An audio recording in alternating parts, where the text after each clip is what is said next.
백정스님의 자기 자신에 의지하고 법에 의지하라.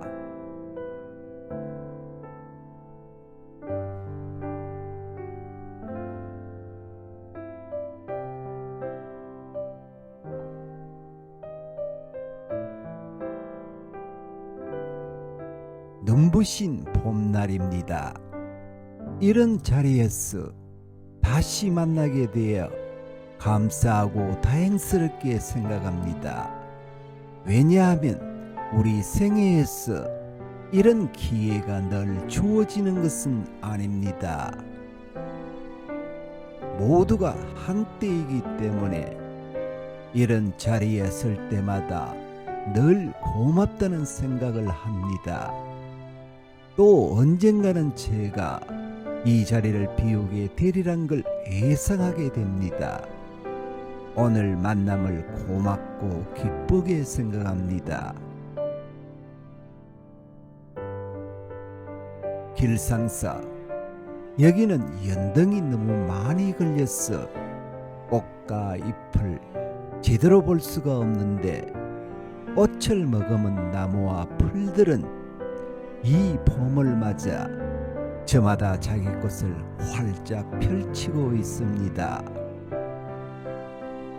나무들은 처음 잎을 내보일 때는 저마다 특성에 따라 기량을 마음껏 발휘하면서 자기 빛깔을 내뿜습니다.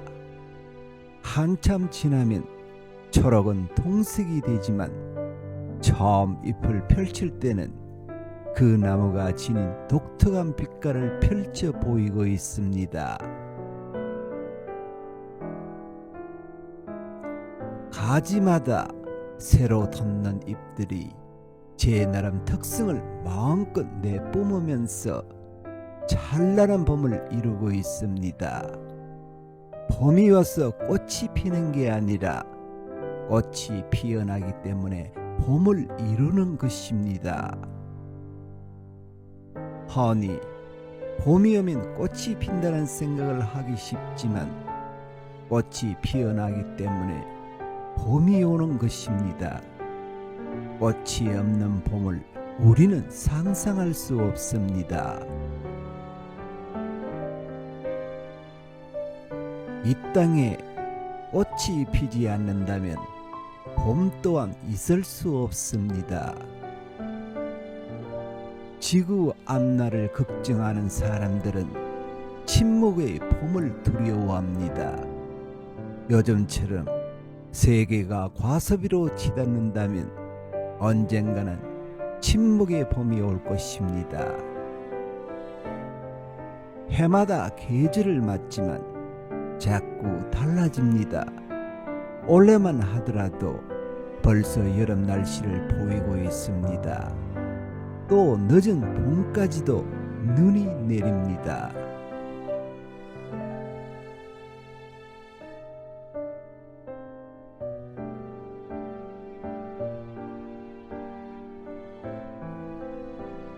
예상할 수 없이 일어나는 기상이변은 지구에 살고 있는 우리 자신이 그렇게 만들었습니다. 꽃은 우연히 피지 않습니다. 계절이 바뀜에 따라서 그저 꽃이 피고 지는 것 같지만 한 송이 꽃이 피기까지는 그 바탕에 인고 세월, 참고 견디는 그런 세월이 받쳐주고 있습니다. 모진 추위와 더위, 혹심한 가뭄과 장마, 이런 악조건에 꺾이지 않고 꿋꿋하게 버텨온 나무와 풀들만이 시절 인연을 만나서 참고 견뎌온 그 세월을 꽃으로 또는 잎으로 펼쳐내고 있는 겁니다. 이와 같은 꽃과 잎을 바라보면서 우리들 자신은 이 봄날에 무슨 꽃을 피우고 있는지 저마다 한번 살펴보십시오. 꽃이나 잎만 바라볼 게 아니라 내 자신은 어떤 꽃과 잎을 펼치고 있는지 이런 기회에 살필 수 있어야 합니다. 꽃으로 피어날 그 씨앗을 일찍이 뿌린 적이 있었던가? 준비된 나무와 풀만이 때를 만나 꽃과 잎들을 열어 보입니다. 준비가 없으면 계절을 만나도 변신이 일어나지 않습니다. 준비된 자만이 계절, 시절 인연을 만나서 변신을 이룰 수 있습니다.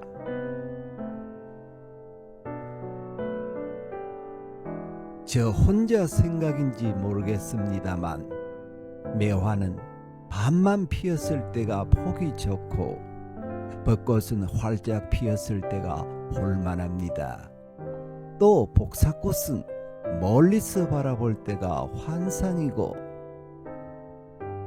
백꽃은 가까이서 보아야 그 꽃 자태를 자세히 알 수 있습니다. 매화는 밤만 피었을 때 남은 여백 운치가 있고 벚꽃은 남김없이 활짝 피어나야 여한이 없습니다. 복사꽃을 가까이서 보면 비본질 요소 때문에 본질이 가려집니다. 봄날 분홍빛이 지닌 환상미가 반감되고 맙니다. 복사꽃은 멀리서 봐야 분홍빛이 품어내는 분위기를 제대로 누릴 수 있습니다. 백꽃은 가까이서 봐야 백꽃이 지닌 그 맑음과 또렷한 윤곽을 분명하게 느낄 수 있습니다.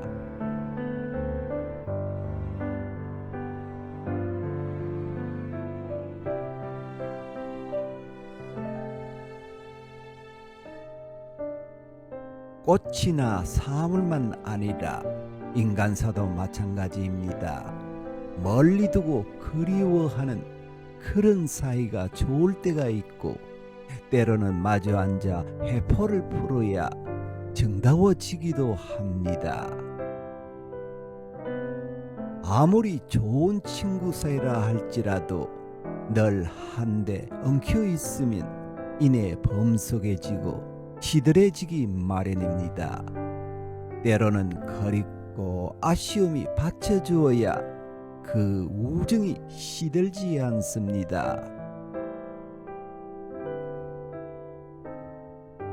휴대폰과 인터넷이 넘치는 세상이라서 뭐든지 단박에 이루려고 합니다. 오늘 우리들은 참고 기다릴 줄 모릅니다. 뜸들일 줄 몰라요. 뭐든지 적석에서 해결하려고 합니다. 사물을 볼 때 사람은 제 스스로 살필 수 있어야 합니다. 요즘 높은 산, 낮은 산 할 것 없이 산마다 산 벚꽃이 아주 장관을 이루고 있습니다. 늦은 봄에서 초여름에 이르는 이 계절, 온 국토에 산 벚꽃이 찬란한 꽃을 피우고 있습니다. 산 벚꽃을 보면서 나무 지혜를 생각하지 않을 수 없습니다. 그 자연 조화와 신비 앞에 숙연해지기까지 합니다. 식물은 태어나면서부터 죽을 때까지 한자리에 붙박이로 살아가는 숙명을 지니고 있습니다. 자신이 서 있는 곳에서 한치도 옮겨갈 수 없기 때문에 꽃과 씨앗으로 자기 공간을 넓혀갑니다. 산 벚꽃은 사람 손으로 심어 가꾼 나무들이 아닙니다. 사람 손으로 심어 가꾼 나무들이라면 자연스러울 수가 없습니다.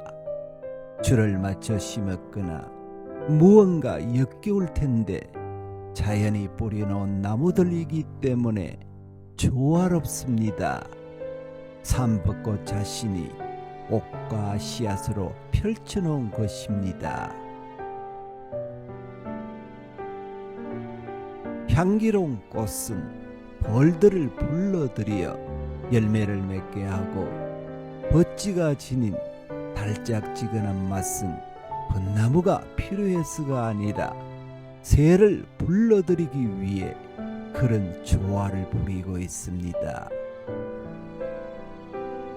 새들은 그 버찌를 따먹고 소화되지 않는 씨앗을 여기저기 배설해 놓습니다. 배설된 씨앗에서 5미터스 온 산에 벚꽃을 피운 것입니다. 여기 자연 조화와 신비가 있습니다. 우리는 이와 같은 식물들 지혜를 배워야 합니다. 이것 또한 봄날 은혜라고 할 수 있습니다. 계절이 봄이 되니까 변성기에 접어드는지 목이 자꾸 쉬려고 해요. 목이 컬컬해서 오면서 차 속에서 몇 번 고함을 질렀는데 제 목소리 같지가 않아요. 양해해 주십시오. 사람이 철이 들려면 그렇게 목소리도 변하고 그런가 봅니다. 불자들이 포로처럼 가장 많이 외우는 천수경 있지요. 천수경. 절에 의식이 있을 때마다 천수경, 반야신경을 빼놓지 않고 외우지 않습니까? 뜻을 생각하며 외우면 좋은 법문인데 건성으로 따라 외우는 폐단이 있습니다. 천수경 도량찬, 도량을 찬탄하는 대목에 이런 구절이 있습니다.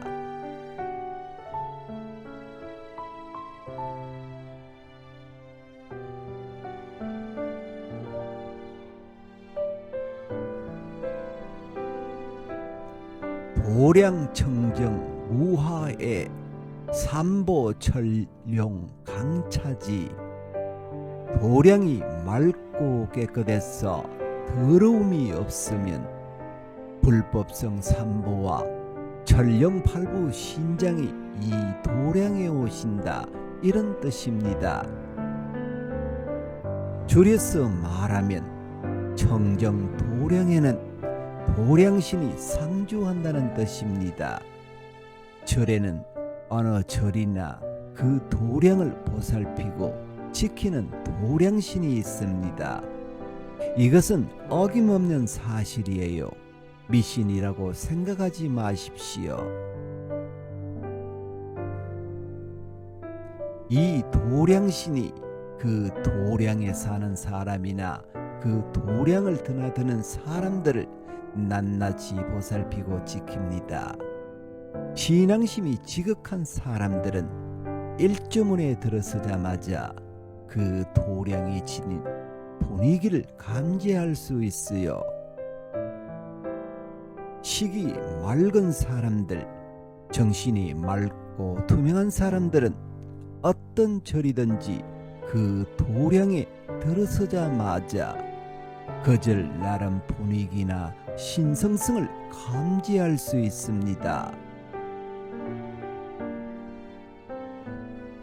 차를 타고 들어오지 않고 걸어 들어와야 느낄 수 있어요. 도량신은 그 도량에 필요한 존재는 사람이건 나무건 그 도량에 머물도록 받아들입니다.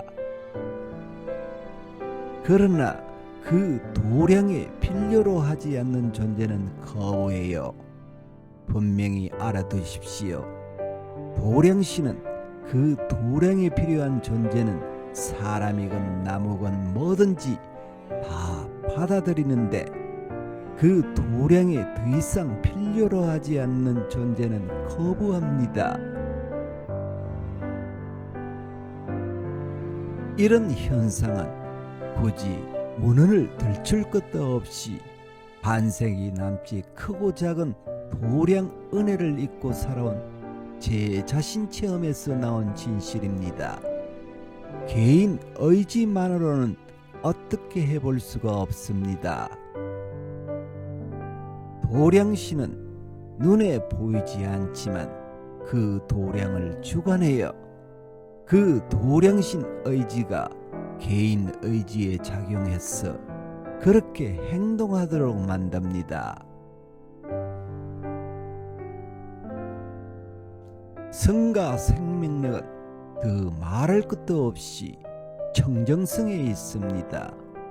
우리가 애보를 올릴 때 지심 기명내 청정성과 야중 하지 않습니까? 성과 생명력은 청정성에 있어요. 청정성은 진실성을 말하기도 합니다. 성과 생명력은 청정과 진실에 있습니다.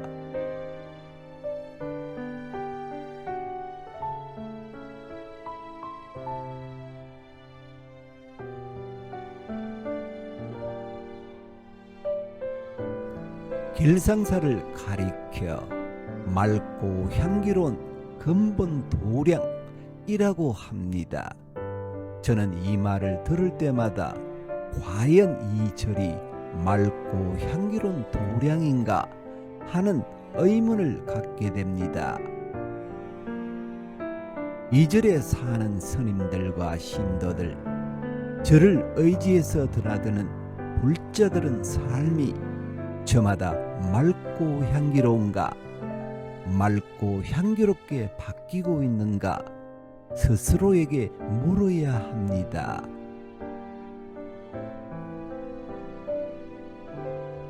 맑음은 개인이 지닌 청정과 진실을 말하고, 향기로움은 그 청정과 진실이 사회에 끼치는 영향력, 메아리입니다. 이 도량에서 익히고 닦은 기도와 정진 힘으로 자기 자신은 물론 가정이나 이웃에게 어떤 기여를 하고 있는지 때때로 점검해야 합니다. 절이 생기기 전에 먼저 수행이 있었습니다. 절이 생기고 나서 수행이 따라온 것이 아닙니다. 절이 생기기 이전에 수행이 있었어요. 그러니 절이나 교회를 습관으로 다니지 마십시오. 절에 다닌 지 10년, 20년 됐다는 신도들을 보면 다 그런 것은 아니지만 대부분이 포로처럼 절이나 교회에 다니는 사람이 많습니다. 이 분들은 절 재정에 보탬이 될지는 모르겠지만 신앙 알맹이는 소홀해요. 절이나 교회를 습관으로 다니면 안 됩니다. 극단주의자들은 종교는 마약이다, 이런 소리를 하지 않습니까? 깨어 있어야 해요. 내가 왜 오늘 절에 가는가? 왜 교회에 가는가? 그때 스스로에게 물어서 어떤 의지를 가지고 가야 합니다. 그래야 자기 삶이 바뀝니다. 삶은 바뀌지 않고 행사에만 참여한다고 해서 그 절이나 교회 신자가 되는 것은 아닙니다. 분명히 알아두십시오. 무엇 때문에 절에 나가는지, 무엇 때문에 교회에 나가는지 그때 냉엄하게 물어야 합니다. 그렇지 않으면 타성에 젖어서 신앙생활을 하지 않는 사람들보다도 훨씬 어리석은 짓을 할 수가 있습니다. 길상사가 생긴 지 10년이 지났습니다. 그동안 여러 불자들 신심과 정성으로 현재와 같은 절이 되었습니다. 그러나 진정한 도량은 눈에 보이는 건물만으로 이루어지지 않습니다. 건물은 다 한때 있다 없어지는 거예요. 아까도 얘기했습니다만 절이 있기 전에 먼저 수행이 있었습니다. 건물이 있기 전에 수행이 있었습니다. 도량은 눈에 보이는 건물만으로 이루어지지 않습니다. 이 도량에 사는 사람과 도량을 의지해서 드나드는 여러분 삶이 맑고 향기롭게 바뀌어야만 비로소 도량다운 도량으로 거듭날 수 있습니다. 스님들은 한때 머물다가 떠나가는 나그네들이에요. 출가한 스님들은 원래 자기 집이 없습니다. 물론 자기 절도 있을 수가 없습니다.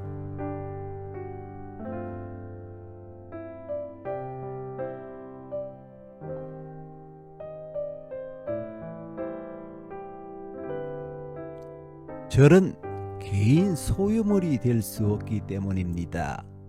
그러나 제가 볼 자들은 자신뿐 아니라 자자손손 대를 이어가면서 그 도량을 가꾸면서 보살핍니다. 표현을 달리하면 신앙심이 지극한 여러 불자들이 곧 그 도량 수호신입니다. 이런 도리를 분명하게 알아두십시오.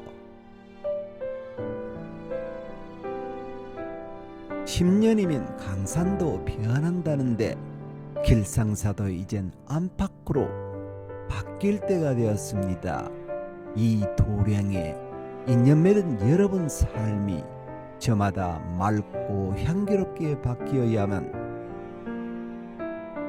이름 그대로 맑고 향기롭게 근본 도량이 될 수 있다는 사실을 깊이 마음에 새기기 바랍니다. 거듭 말씀드립니다.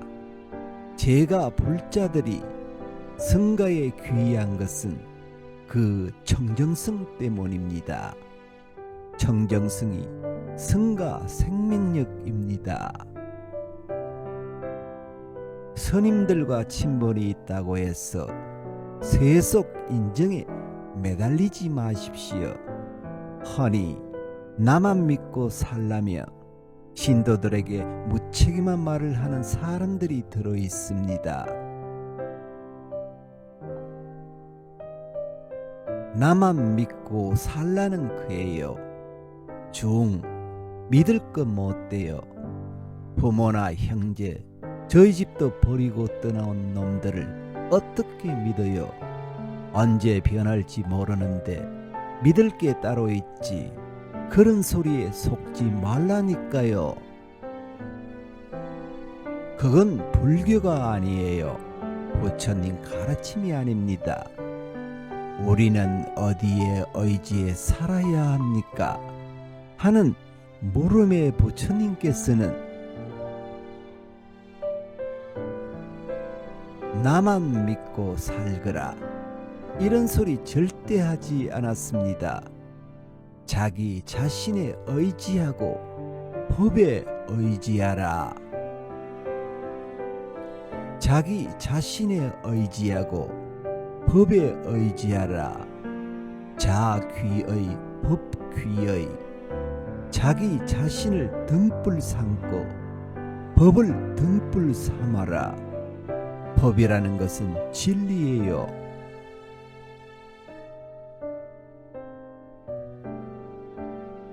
자기 자신에 의지하고 진리에 의지하라. 자기 자신을 등불 삼고 진리를 등불 삼어라.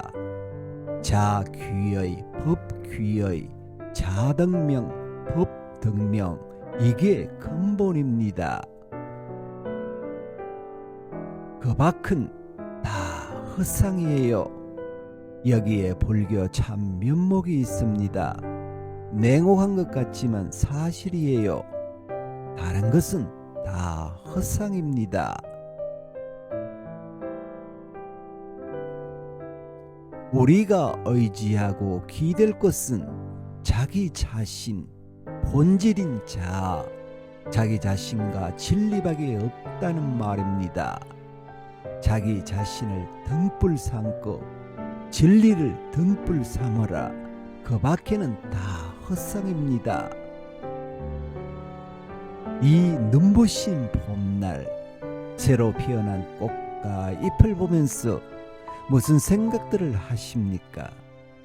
저마다 이 험난한 세월을 살아오면서 참고 견디면서 갖고 온 그 씨앗을 이 봄날에 활짝 펼쳐보기 바랍니다.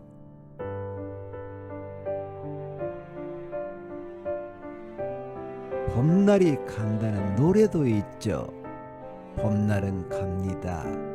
덧없이 지나갑니다. 제가 이 자리에서 미처 다하지 못한 이야기는 새로이 돋아나는 꽃과 잎들이 전하는 거룩한 침묵을 통해서 듣기 바랍니다.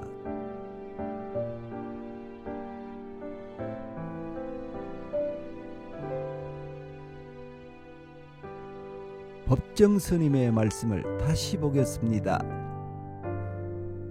자기 자신에 의지하고 진리에 의지하라. 자기 자신을 등불 삼고 진리를 등불 삼아라.